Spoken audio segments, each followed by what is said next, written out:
set the network settings and see how you get on with that. Okay, well thanks for your call. Thank you. Bye-bye. This is one of the realities of modern business. The call centre dominates marketing and customer service in many industries. But are customer feelings about their call centre experience related to a company's profitability? A white paper published by consultancy Harding Yorke in collaboration with one of the country's leading business schools leaves little room for doubt. The study took measurements from 200 companies in 12 different industries and identifies empathy as the key component in a call centre's interaction with a customer. What customers we found value most highly is the relationship. The relationship, if they have a poor relationship, they're more likely to defect to a competitor.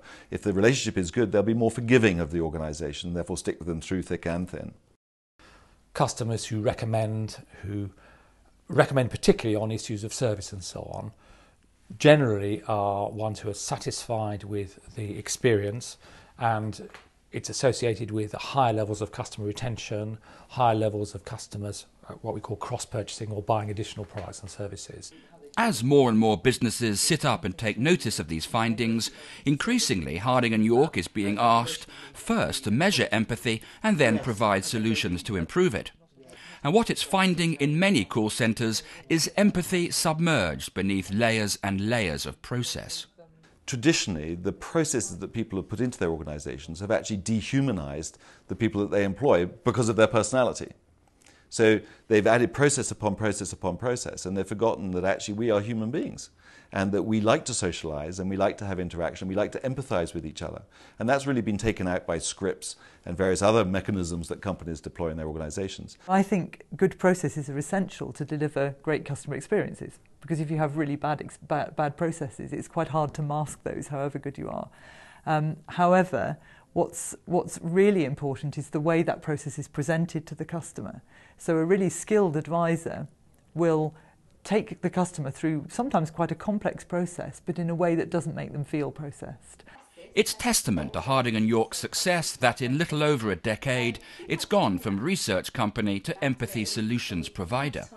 It's set up its own Empathy Academy, in which clients are encouraged to consider how it feels to be a customer, focusing on behaviour and self-awareness. It also gives customers a metric against which they can measure empathy for themselves. And the results have been astonishing. For each point on the empathy scale that a company improves, there's an increase in return on capital employed of over 16%. The metric we've devised starts with the gut feel, as opposed to the content of what the person says.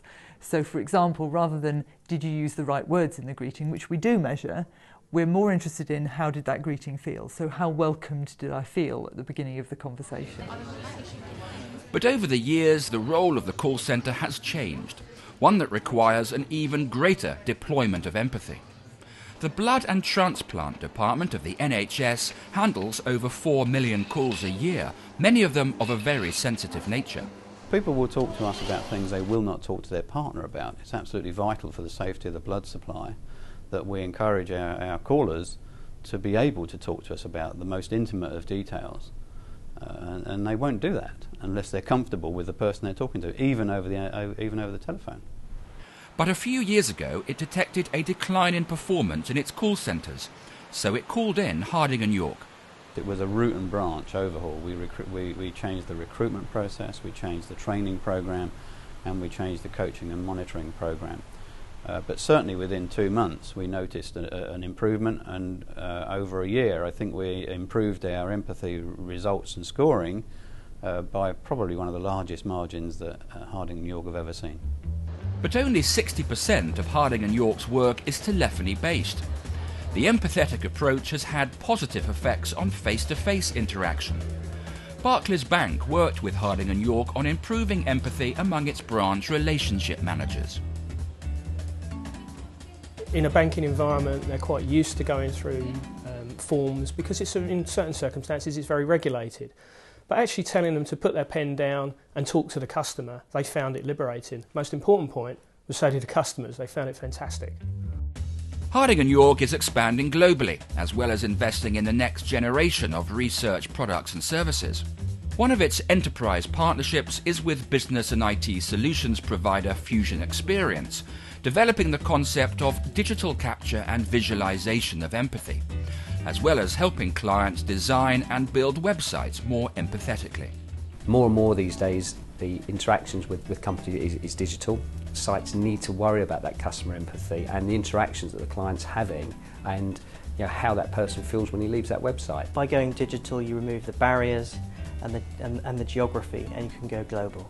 If we can do that, we establish empathy as a benchmark measure that can be used worldwide.